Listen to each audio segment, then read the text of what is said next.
नमस्कार, खबरें जारी न्यूज 24 पर मैं हूं आपके साथ मकसूद खान। शिंदे और फडणवीस ने मिलकर बीएमसी का किला जीत लिया। ठाकरे ब्रदर्स की 25 साल की सल्तनत को छीन ली।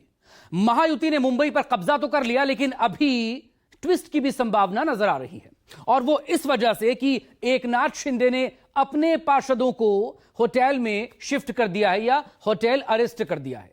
जब तक मेयर चुनाव नहीं हो जाता तब तक पार्षद 5 सितारा होटल में रहेंगे। तो क्या उन्हें यह डर सताने लगा है कि कहीं पार्षद टूट ना जाएं और जीत के रंग में भंग ना पड़ जाए?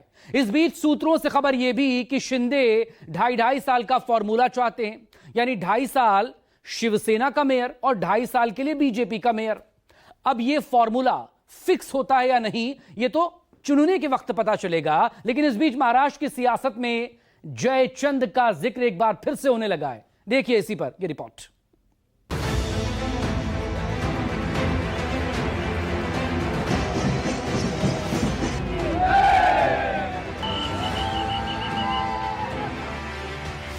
बीएमसी की जंग खत्म हुई तो बाजीगर बनकर बीजेपी उभरी और 25 साल से रहे किंग ठाकरे की कुर्सी चली गई। और महाराष्ट्र की महाभारत में बाजीगर बनने और कुर्सी जाने के केंद्र में एक नाम रहा।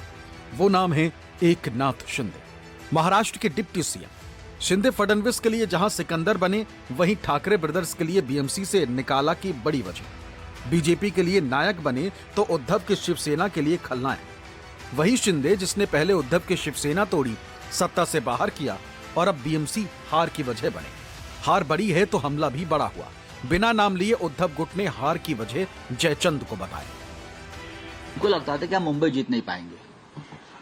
उनको पूरा विश्वास था मुंबई जीत नहीं पाएंगे, और मुंबई उसने जीती भी नहीं है। ये टेम्पररी फेज है। मुंबई इस तरह से आप जीत नहीं सकते। मैंने कहा ना कि हमारे पार्टी में जयचंद बनाकर आपने शिवसेना तोड़कर पहली बार मुंबई में आपका मेयर बिठाने का सपना आपने पूरा किया है। बाकी कुछ नहीं। अगर जयचंद नहीं होता तो बीजेपी कोई आसान नहीं होता। 75,000 करोड़ की बीएमसी में शिवसेना का एक छत्र राज था। किसी छोटे राज्य जितने बजट वाले बीएमसी के चुनाव में इस बार उद्धव और राज यानी ठाकरे ब्रदर्स का बहुत कुछ दांव पर था। सत्ता बचाने के लिए कब के पिछड़े ठाकरे ब्रदर्स सभी गिले शिकवे भूलकर मराठी मानुष के नाम पर एक साथ आए।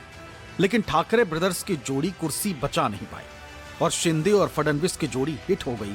आंकड़े आए तो साफ हो गया कि शिंदे ही वो फैक्टर हैं जिसने एक कुर्सी छीनी और दूसरे को कुर्सी दिला दी। निशाने पर शिंदे ही हैं। जो रिजल्ट आया है उसका हम पूरा सम्मान करते हैं। जो लोग विजयी हुए हैं उनको मैं बधाई देना चाहूंगी। साथ ही साथ ये भी याद दिलाना चाहूंगी कि पूरी जोर से, ताकत से, पैसों के बल से भारतीय जनता पार्टी और एकनाथ शिंदे ने ये चुनाव लड़ा। शुरुआती चुनाव में ये कहा जा रहा था कि शिवसेना उद्धव बाला साहेब ठाकरे जी को ध्वस्त करेंगे, उनको जिता नहीं पाएंगे, 20 सीट से ज्यादा नहीं आएंगी, सब कुछ कहा गया।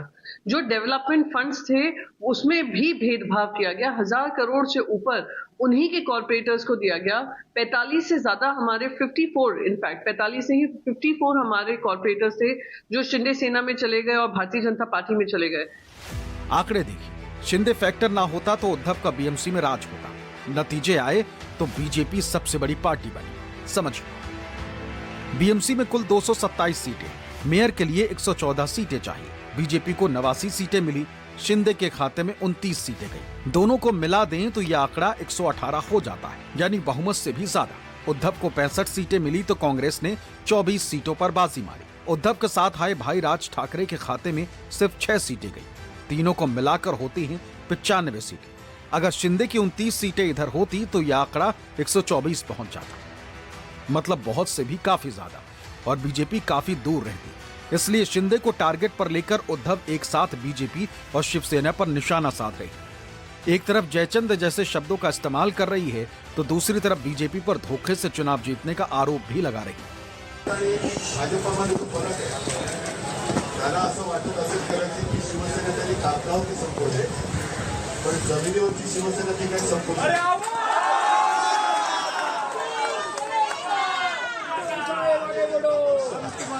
हा फक्त कागदावरती राहिलेला आहे, जमिनीवरती राहिलेला नाही। कारण सर्व 6 नावांचे सभे दारू, हमीश, जनतेचा दुरुपयोग सगळे प्रकार त्यांनी गद्दार विकले गेले पण निष्ठा विकत नाही घेऊ शकले. मानाचा मुद्रा करतो जबाबदारी आता आपली वाढलेली. मी तुम्हाला सगळ्यांची पहिल्यांदा मी दिलगिरी व्यक्त करतो आणि आतमध्ये जरा नगरसेवकांची बोलत त्याला सुद्धा हेच सांगितलं की आता आपली कधी जबाबदारी वाढलेली आहे. आपला महापौर व्हायला पाहिजे हे तर स्वप्न आहेच. देवाच्या मनात असेल तर तेही होईल. नतीजे आने के बाद से लगातार आरोपों का दौर जारी है. शिंदे गुट की तरफ से जवाब भी आया, लेकिन कहते हैं राजनीति में समीकरण जिसके पक्ष में सत्ता उसी के पक्ष में होती है. जिस व्यक्ति ने महाराष्ट्र के लिए इतना काम किया है, शायद संजय राउत जी को ये पछता नहीं है, लेकिन एकनाथ शिंदे जी को संजय राउत की सर्टिफिकेट की आवश्यकता नहीं, क्योंकि जनता का विश्वास है और जनता का प्यार है. शायद संजय राउत जी भूल चुके हैं कि 2019 में वो जाके बैठे कांग्रेस और एनसीपी के गोदी में. शायद वो गद्दार की बात करते हैं तो उन्होंने विचारधारा के साथ गद्दारी की. इस व्यक्ति जिन्होंने हिंदू हृदय सम्राट आदरणीय बाला साहेब ठाकरे की विचारधारा को आगे लेके महाराष्ट्र के लिए और मुंबई के लिए काम किया है, वो निकाल में देखने मिलता है. तो शायद संजय राउत जी को अभी एक नए स्क्रिप्ट राइटर की आवश्यकता है. आंकड़ों में महायुति तो बीएमसी पर काबिज हो गई है. शिंदे सिकंदर तो बन गए, लेकिन पार्षदों के टूट का डर लगातार सताने लगा, क्योंकि होटल पॉलिटिक्स शुरू हो गई. शिंदे ने अपने पार्षदों को मेयर चुने जाने तक होटल में रहने का आदेश जारी कर दिया. मेयर चुनाव के पहले कोई खेला ना हो, इसलिए शिवसेना शिंदे के 29 पार्षदों को 5 सितारा होटल में ठहराया गया है. दरअसल महायुति गठबंधन को क्लियर मेजोरिटी मिली है, लेकिन अगर विपक्ष एकजुट होता है तो वो बहुमत से 8 पार्षद कम रह जाता है. क्या एकनाथ शिंदे की शिवसेना से 8 पार्षद टूटकर अलग हो सकते हैं? इसी आशंका को देखते हुए क्या एकनाथ शिंदे ने अपने सभी निर्वाचित पार्षदों को होटल में शिफ्ट करने की योजना बनाई? क्या शिंदे के 8 पार्षद टूट सकते हैं? इसी संभावना को लेकर राजनीतिक गलियारों में चर्चा गर्म. अगर विपक्ष एकजुट होकर दावा पेश करता है और शिंदे गुट में सेंध लगती है तो तस्वीर बदल सकती है. यही वजह बताई जा रही है कि शिंदे अपने पार्षदों को होटल में सुरक्षित रखने के मूड में दिख रहे हैं. हालांकि इसकी संभावना ना के बराबर है, लेकिन राजनीति है और राजनीति में कुछ भी हो सकता है. जब शिवसेना से शिंदे विधायक और सांसद तोड़ सकते हैं तो फिर ये उनके साथ भी हो सकता है. विनोद जगदाले, इंद्रजीत सिंह और राहुल